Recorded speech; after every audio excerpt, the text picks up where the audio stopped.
pagi Dunsana, Ranah Minang dimanapun Barado. Apa kabar hari ini? Semoga sehat selalu dan tetap semangat. Bersama saya Putri Febrina Marlini kembali hadir di Berita Padang. Sejumlah informasi telah kami siapkan untuk Anda. Berikut 3 berita utama hari ini.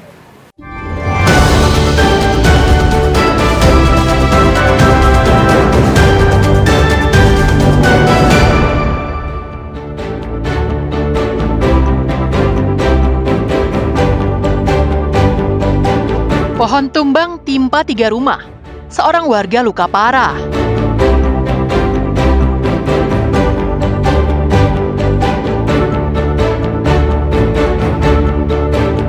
Seorang pelaku pencabulan di Pariaman ditangkap polisi saat mudik Lebaran.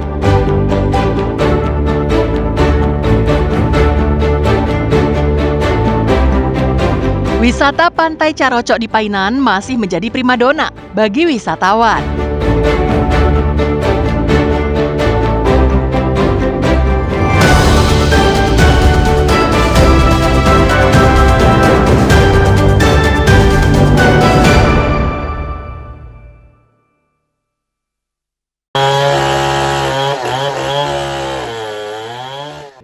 Hujan deras disertai angin kencang yang melanda Padang mengakibatkan 1 batang pohon yang berada di lereng bukit tumbang dan menimpa 3 rumah di kawasan Batang Arau, Kecamatan Padang Selatan. Tim reaksi cepat dari BPBD Padang dikerahkan ke lokasi untuk memotong-motong material batang pohon menjadi bagian yang kecil dan dipindahkan ke tempat yang aman. Akibat pohon tumbang ini, 2 rumah rusak berat dan satunya lagi mengalami rusak ringan. Selain itu, salah seorang penghuni rumah yang bernama Putra dilaporkan mengalami luka parah di bagian kepalanya karena saat kejadian, Putra sedang berada di dalam rumah. Korban telah dibawa ke Rumah Sakit M. Jamil untuk diobati dan harus menjalani operasi. Informasi ada pohon tumbang mengenai kabel. Sebelumnya nanti tadi laporan dari warga ada api tadi itu dari tiang listrik, itu mengenai tiang listrik berapi dan mengenai 2 buah rumah di bawah dan 1 buah rumah di atas. Dari 3 rumah tadi itu kategori rusak berat 2, 1 rusak ringan. Untuk korban tadi ada 1 orang dari warga kita atas nama Putra. Informasinya dia mengalami luka di kepala. Berdasarkan analisis cuaca yang dikeluarkan BMKG, daerah pesisir barat Sumatera akan dilanda hujan dengan intensitas yang tinggi, serta di beberapa lokasi diduga akan mengalami angin kencang. Kondisi ini akan terjadi hingga beberapa hari ke depan. Warga diimbau untuk waspada dan hati-hati. Pasalnya, sebagian besar pohon pelindung yang ada di Padang berusia tua dan lapuk, sehingga mudah tumbang jika dilanda angin kencang. Alfi melaporkan dari Padang.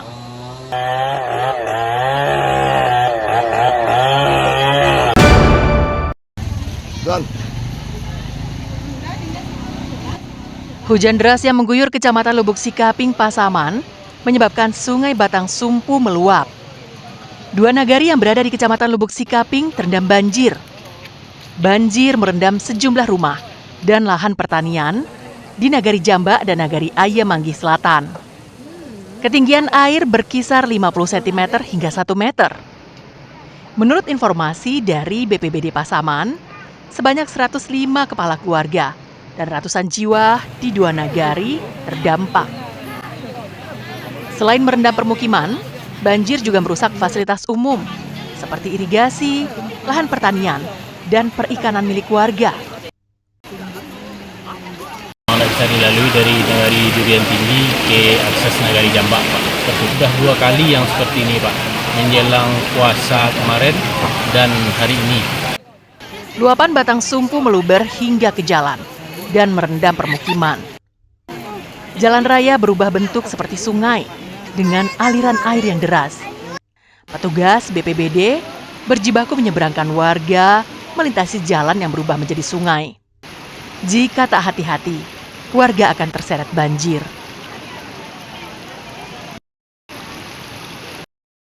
Selain di Jambak, banjir terjadi di Batang Sungkur. Untuk air Manggi Selatan yang terdampak sekitaran 5 buah rumah. 5 Bu ya. Kalau untuk di Jambak Bu? Di Jambak 105 kakak. Tak ada korban dalam peristiwa banjir ini.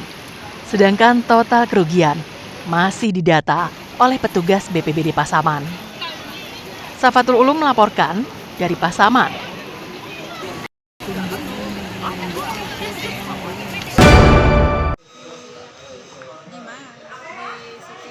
Warga di Kabupaten Solo saat ini tidak lagi harus mengunjungi satu persatu kantor yang ada di pemerintah Kabupaten Solo untuk mengurus keperluan mereka.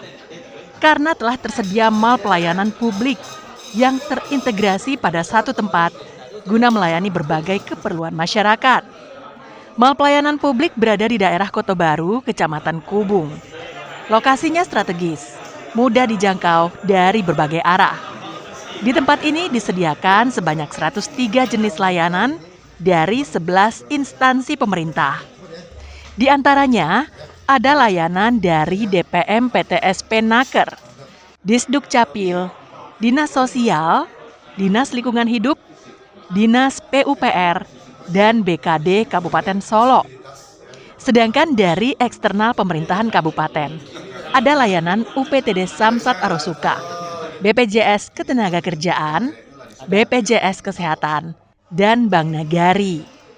Menurut warga, selain mudah untuk mendapatkan berbagai jenis pelayanan, prosedur layanan dan waktu pelayanan juga sangat mudah dan cepat, sehingga mereka tidak perlu berlama-lama mengurus keperluan yang mereka butuhkan. Bapak sekarang mau mengurus apa nih Pak? Pajak kendaraan bermotor roda 2.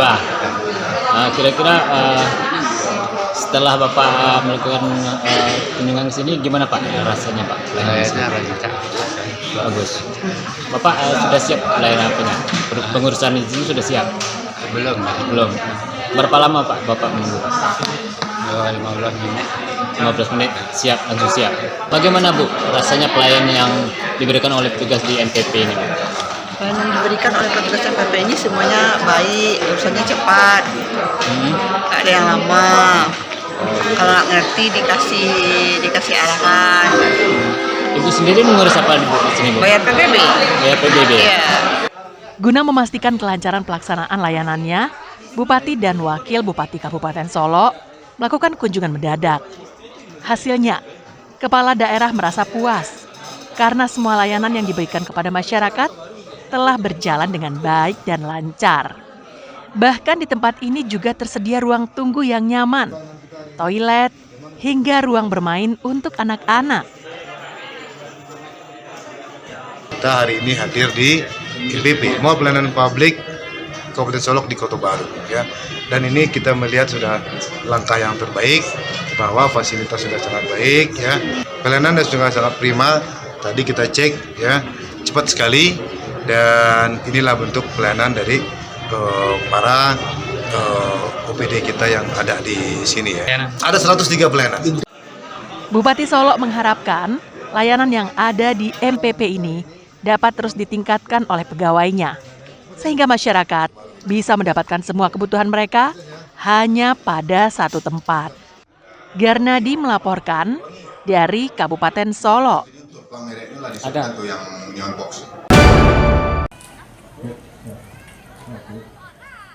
Untuk menjalin hubungan silaturahmi usai Lebaran, kaum Melayu di Darmasraya menggelar pertemuan di Rumah Gadang, Datuk Penghulu Besar Melayu, Nagari Sungai Dareh, Kecamatan Pulau Punjung. Tradisi ini merupakan kegiatan halal bihalal setelah Hari Raya Idul Fitri. Sebelum kegiatan ini digelar, Bundo Kanduang menyediakan makanan khas Minang, seperti rendang, gulai ikan, ayam bakar, dan lain sebagainya. Aneka makanan ini berasal dari sumbangan anggota kaum itu sendiri.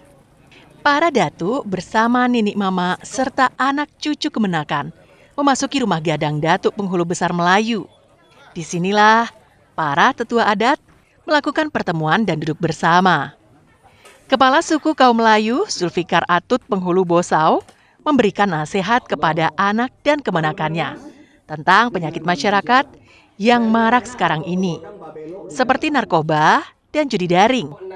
Setelah itu, nasihat adat dan agama disampaikan oleh seorang tokoh adat Melayu, Mamak Saki Rimbo Sakti, tentang pentingnya menjaga silaturahmi dan halal bihalal setelah Hari Raya Idul Fitri. Kegiatannya halal saling memaafkan. Disinilah ditempatkan satu tempat untuk halal bihalal bisa bermaafan di rumah gadang kita ini. Jauh tidak terturik rakyat tidak terjangkau. Maka kita buatlah di sini rumah gadang ini halal bihalal berkumpul semua anak cucu keponakan di bawah payung Datuk.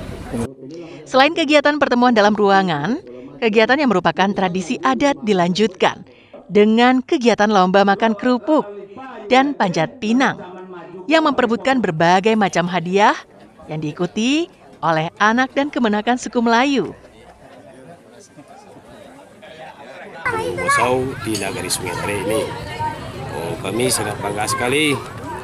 Mungkin dengan adanya acara halal bihalal ini, mudah-mudahan hubungan silaturahmi antara dunsana, antara famili, mamak keponakan, mudah-mudahan untuk kelanjutannya supaya erat.